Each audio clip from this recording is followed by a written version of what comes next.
ساس اور بہو شادی شدہ افراد ضرور سنیے گا، یقیناً لطف آئے گا۔ سبق آموز کہانی ہے۔ کافی عرصہ پہلے کی بات ہے، ایک لڑکی جس کا نام تبسم تھا، اس کی شادی ہوئی۔ وہ سسرال میں اپنے شوہر اور ساس کے ساتھ رہتی تھی۔ بہت کم وقت میں ہی تبسم کو یہ اندازہ ہو چکا تھا کہ وہ اپنی ساس کے ساتھ نہیں رہ سکتی۔ ان دونوں کی شخصیت بالکل مختلف تھی، اور تبسم اپنی ساس کی بہت ساری عادتوں سے پریشان تھی۔ اس کی ساس ہر وقت تبسم پر طنز کرتی رہتی تھی، جو اسے بہت ناگوار گزرتا تھا۔ آہستہ آہستہ دن اور پھر ہفتے بیت گئے، لیکن تبسم اور اس کی ساس کی تکرار ختم نہیں ہوئی۔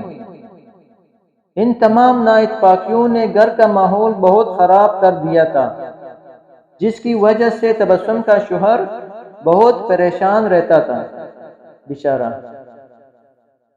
آخر کار تبسم نے یہ فیصلہ کیا کہ وہ اپنی ساس کا برا رویہ اور برداشت نہیں کرے گی، اور وہ اب ضرور کچھ نہ کچھ کرے گی۔ تبسم اپنے پاپا کے ایک بہت اچھے دوست عثمان چاچا کے پاس گئی، جس کی پنسار کی دکان ہے اور بہت بڑے حکیم بھی ہیں۔ تبسم نے انہیں ساری کہانی بتائی اور ان سے کہا کہ وہ اس کو تھوڑا سا زہر دے تاکہ ہمیشہ کے لیے یہ مسئلہ ختم ہو جائے۔ عثمان چاچا نے تھوڑی دیر کے لیے کچھ سوچا اور پھر کہا کہ تبسم، میں اس مسئلے کا حل کرنے میں تمہاری مدد کروں گا، لیکن تمہیں ویسا ہی کرنا ہوگا جیسا میں تمہیں کہوں گا۔ تبسم راضی ہو گئی۔ عثمان چاچا نے تبسم کو جڑی بوٹیاں دی۔ انہوں نے تبسم کو کہا کہ تم اپنی ساس کو مارنے کے لیے پوری زہر استعمال نہیں کر سکتی، کیونکہ اس طرح سب تم پر شک کریں گے۔ اس لیے میں تمہیں یہ جڑی بوٹیاں دے رہا ہوں، یہ آہستہ آہستہ ان کے جسم میں زہر پھیلائے گی۔ ہر روز تم کچھ اچھا پکانا اور پھر انہیں کھانا دیتے وقت اس میں یہ جڑی بوٹیاں ڈال دینا۔ اور ہاں، اگر تم چاہتی ہو کہ کوئی تم پر شک نہ کرے کہ تم نے انہیں مارا ہے، تو تمہیں یہ خیال رکھنا ہوگا کہ تمہارا رویہ ان کے ساتھ بہت دوستانہ ہو۔ ان سے لڑائی مت کرنا، ہر بات ماننا اور ان کے ساتھ ایک ملکے کی طرح برتاؤ کرنا۔ تبسم یہ سب سن کر بہت خوش ہوئی۔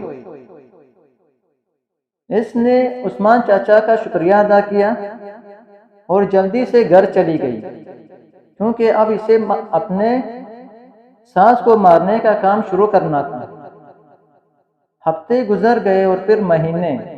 تبسم روز کچھ اچھا پکا کر اپنی ساس کو خاص طور پر پیش کرتی تھی۔ اسے یاد تھا کہ عثمان چاچا نے اس سے کیا کہا تھا کہ اسے اپنے غصے پر قابو رکھنا ہے، اپنی ساس کی خدمت کرنی ہے اور ان کے ساتھ اپنی ماں جیسا برتاؤ کرنا ہے۔ 6 مہینے گزر گئے، گھر کا نقشہ تقریباً بدل چکا تھا۔ تبسم نے کوشش کر کے اپنے غصے پر قابو پانا سیکھ لیا تھا۔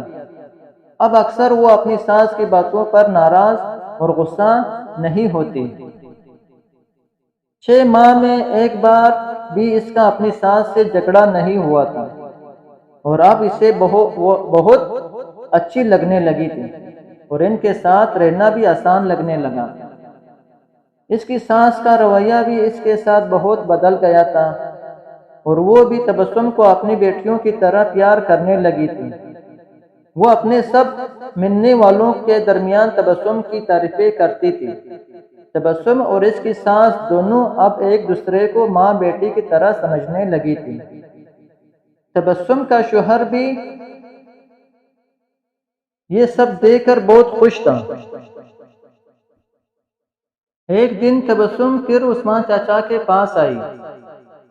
ان سے کہنے لگی کہ آپ مجھے طریقہ بتائیں کہ کیسے میں اپنی ساس کو اس زہر سے بچاؤں جو میں نے انہیں دیا ہے۔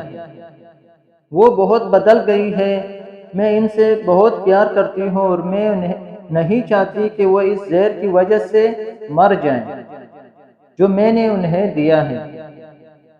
عثمان چاچا مسکرائے اور کہنے لگے کہ تمہیں ڈرنے کی ضرورت نہیں، میں نے تمہیں زہر نہیں دیا تھا بلکہ جو جڑی بوٹیاں میں نے تمہیں دی تھی وہ وٹامن سی کی تھی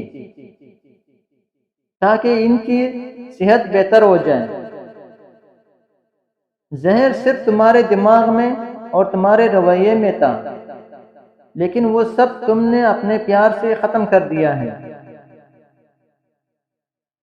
اگر ہم اپنے رویوں، اخلاق اور سوچ کو درست کر لیں تو کئی پریشانیوں، بدگمانیوں اور اپنے آپ پر یا کسی دوسرے پر ظلم و زیادتی کرنے سے بچ سکتے ہیں۔ یہ تھی کہانی جو تھی بہت پرانی۔ اپنا خیال رکھیے اور ہمارے چینل کا بھی۔ اللہ حافظ۔